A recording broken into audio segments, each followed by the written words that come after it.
আমাকে একটা সত্যি কথা বলবি? হ্যাঁ, কেন বলবো না, বলো না। তুই পালকিকে ভালোবাসিস না? আপনাদের সবাইকে বলছি, আপনারা কেউ শাড়ির টাকটা খুলবেন না, হয়তো দাম লেখা আছে।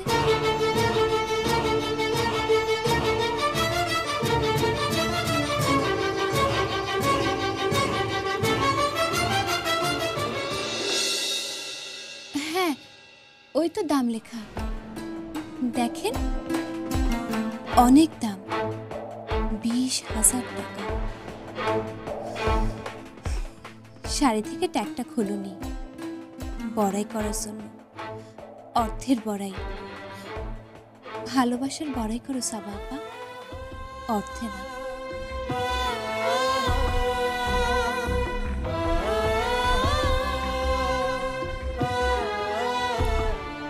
না মানে একটা খুলতে ভুলে গিয়েছিলাম।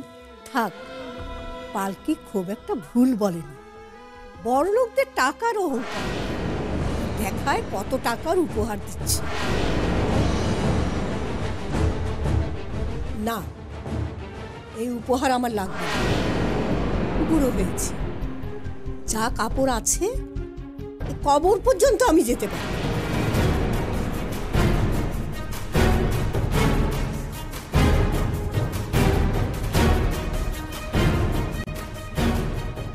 তুমি কিছু মনে করো না সাবা। না মানে আরে চলো তো, আর দেরি হয়ে যাচ্ছে।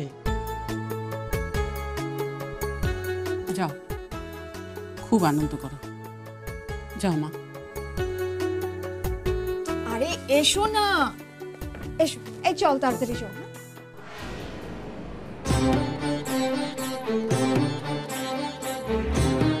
পালকির এত বড় স্পর্ধা, আমার সামনে মেয়েটাকে অপমান করলো। আজ আসুক সোহেলের বাবা, আমিও দেখছি, আমিও এর শেষ দেখে যাব।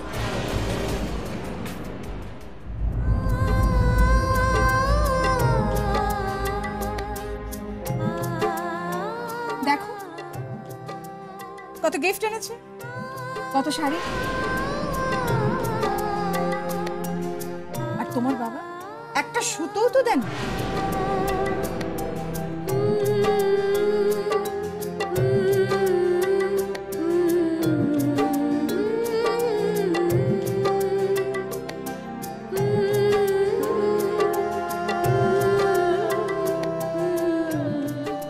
কোথায় বিয়ে দিয়েছিলে ছেলে?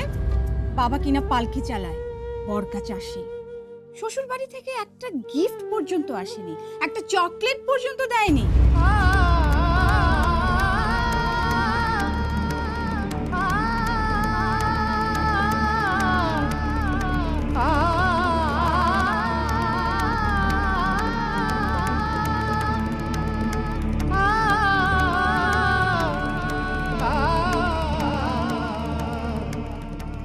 ছোট লোক ছোট লোকে, ভদ্রলোক ভদ্রলোকে বিয়ে হয়। ছোট লোক আর ভদ্রলোকে কি কখনো বিয়ে হয়?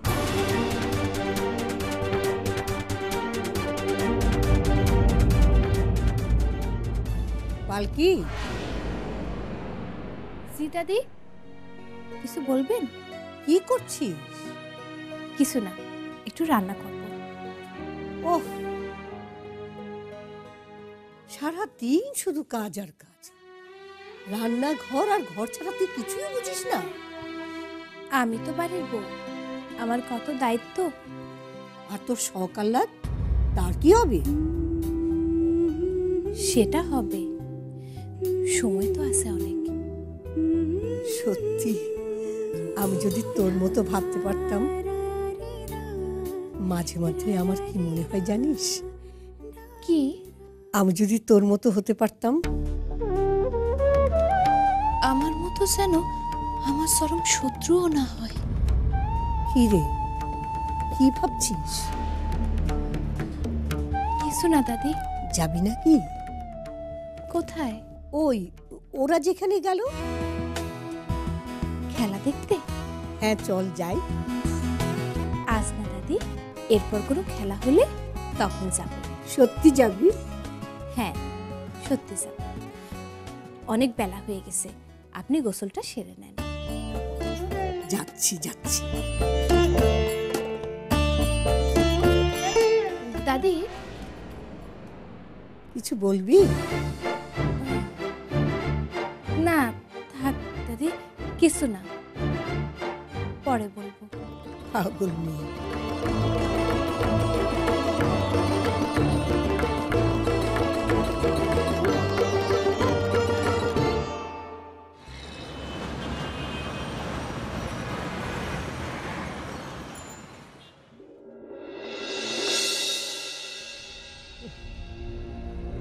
ও ঝেম, আর ভাল লাগে না। কি হলো? ঘরটাকে অন্ধকার করে রেখেছে কে? নাজিয়া, নাজিয়া,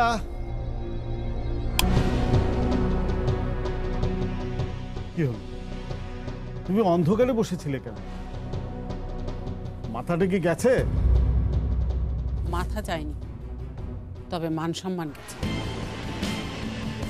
বুঝলাম। বসো, বলছি।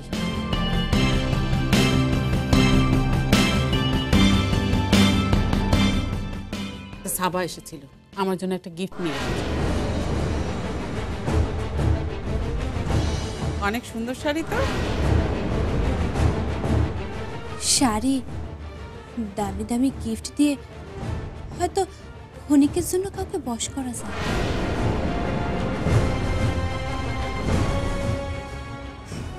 শাড়ি থেকে ট্যাগটা খুলুন, বড়াই করার জন্য। অর্থের বড়াই, ভালোবাসার বড়াই করো সাবা আপা, অর্থে না।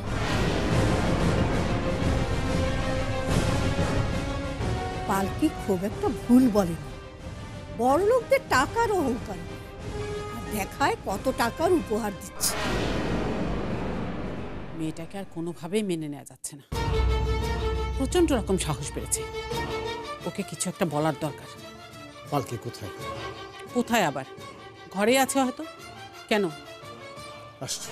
দাঁড়াও, এখন ওকে কিছু বলার দরকার নেই। যা বলার কাল সকালে হবে।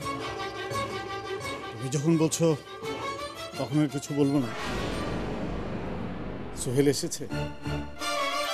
না। তুমি কি চা খাবে? ঠিক আছে, এক কাপ চা দে। ভাবি। আরে, খেলা দেখা হয়ে গেল? হ্যাঁ। সাবা কোথায়? ও তো বাড়ি চলে গেছে। একা একা চলে গেছে? না না, শরীফ সঙ্গে গেছে। ও, খুব ভালো করেছে। ভাবি, বলছিলাম সাবা খুব কষ্ট পেয়েছে। বলছিল যে আম্মুকে যে শাড়িটা দিলাম উনি পরবেন তো। কি যে বলো না, পরবো না কেন? ও ভালোবেসে আমাকে একটা জিনিস দিয়েছে আর আমি সেটা পরবো না, তাই কি হয়? হ্যাঁ হ্যাঁ, করবে, অবশ্যই করবে। আমি বুঝিয়ে বলেছি, তবু মেয়ে তো, সেই জন্য বলছিলাম। তুমি তো বুঝতেই পারছো। আমি সব বুঝতে পারছি, এটা নিয়ে টেনশন করার কিছু নেই। আমি কাল ফোন করে ওকে ভালো করে বুঝিয়ে বলবো, ঠিক আছে?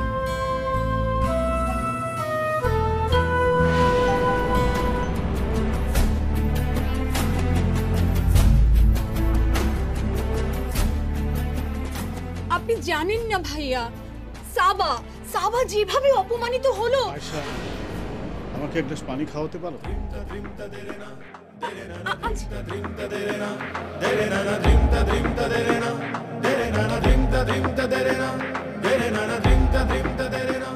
মেয়েটা এভাবে আমাদের মান সম্মান নষ্ট করে যাচ্ছে আর আমি কিছুই করতে পারছি না। But I have to say, I must.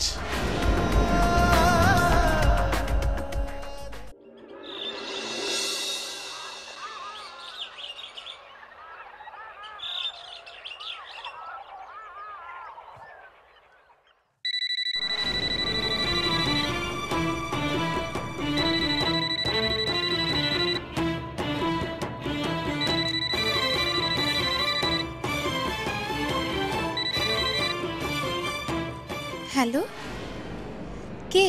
Rezon ভাইয়া? হ্যাঁ। কোথায়? কফি শপে? আমি যে চিনি না। আচ্ছা ঠিক আছে, অসুবিধা হবে না, আমি চিনে নিতে পারবো। হ্যাঁ হ্যাঁ, আচ্ছা রাখছি। তোমাকে আজকে একটু অন্যরকম লাগছে। সাজ বদলেছ নাকি? মেকআপ করেছো? তুমি কি আধুনিক হওয়ার চেষ্টা করছো? না, আধুনিক হব কেন? আমি একটু বাইরে যাচ্ছিলাম। কোথায় যাচ্ছ? স্বামীর কাছে? না। তুমি মিথ্যে কথা বলছো। এরকম সাজগোজ করে মেয়েরা হয় স্বামীর কাছে যায়, তা না হলে প্রেমিকের সঙ্গে দেখা করতে যায়। অবশ্য খুব সুন্দর লাগছে, ভারী সুন্দর। ভাগ্যিস আমার ছেলে তোমার মুখ এখনো দেখেনি, দেখলে ওর মাথাটাও ঘুরে যেত। আর তুমি সেই সুযোগটাই খুঁজছিলে, কিন্তু আল্লাহ তোমাকে সেই সুযোগ কখনো দেবে না। যাই হোক, আমরা একটু বাইরে যাচ্ছি, ফিরতে রাত হবে, রান্না বান্না করে রেখো। আর যেখানেই যাও তাড়াতাড়ি ফিরে এসো। কিন্তু ও কোথায় যাচ্ছে সেটা একটু জানা দরকার না? না, সেটা জানার কোনো দরকার নেই।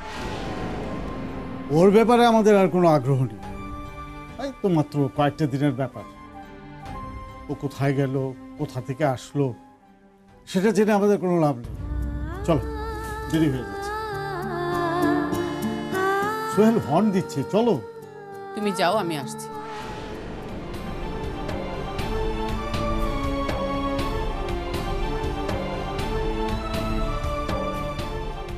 তুমি যতই চোখকে ফাঁকি দাও আর যতই জগৎকে ফাঁকি দাও, সত্য প্রকাশ পাবেই। কুদ্দুস যে তোমার স্বামী আর তুমি যে একটা খারাপ মেয়ে, সেটা বারবার প্রমাণ হচ্ছে। শুধুমাত্র একটা বড়লোকের ছেলেকে ফাঁসানোর জন্য তুমি এখানে এসেছো, এবং ছেলেটিকে ফাঁসিয়ে তুমি তাকে বিয়ে করেছো।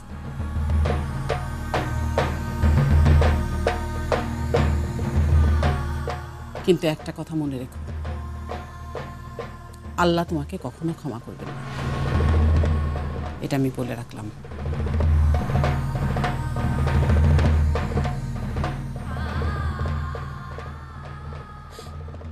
না মা, আপনি ভুল করছেন।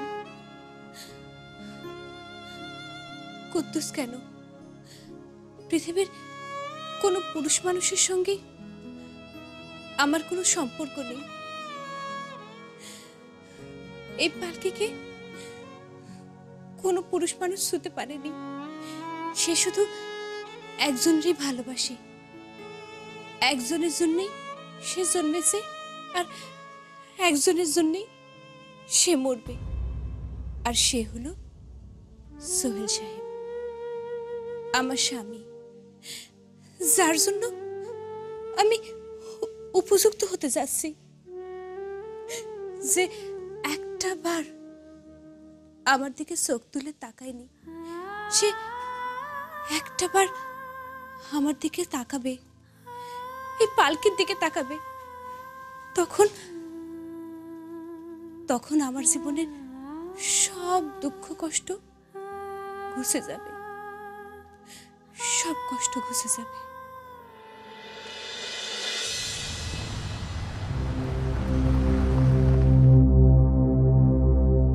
ভাই এই জায়গায়, সামনে এই জায়গায় দাঁড়া।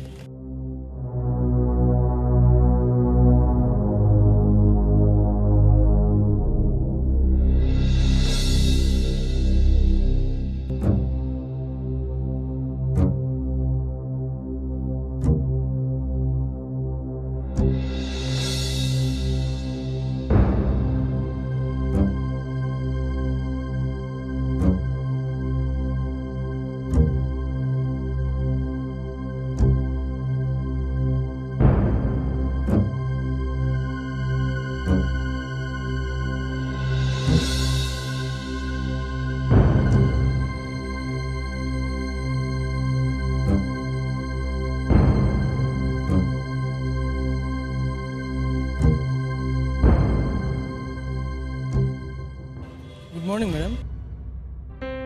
কি দেবো ম্যাডাম, চা না কফি? চা। আর কিছু লাগবে ম্যাডাম? জি না। এখনই দিচ্ছি।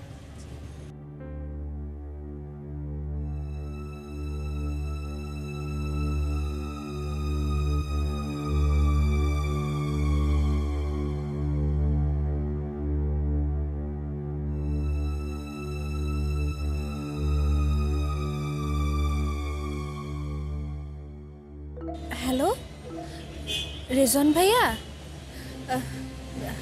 কোথায় তুমি? হ্যাঁ, আমি তো চলে এসেছি।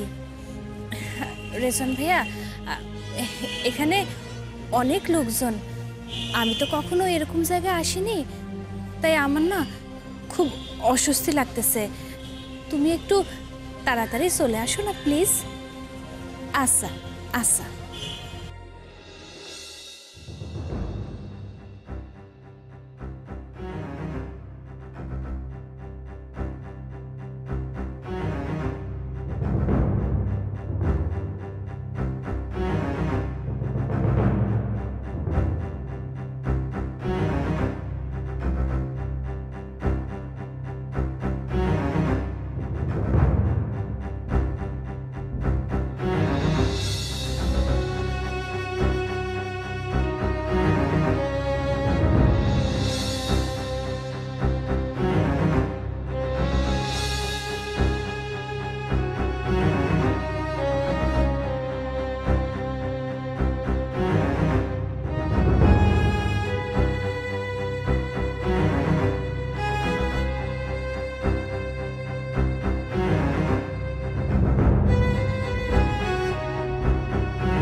কি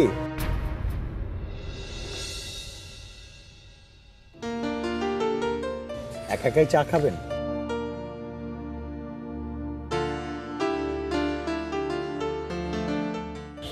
সোহেল সাহেব, কি বললেন? সোহেল সাহেব? আমার স্বামী, আমার স্বামী এখানে?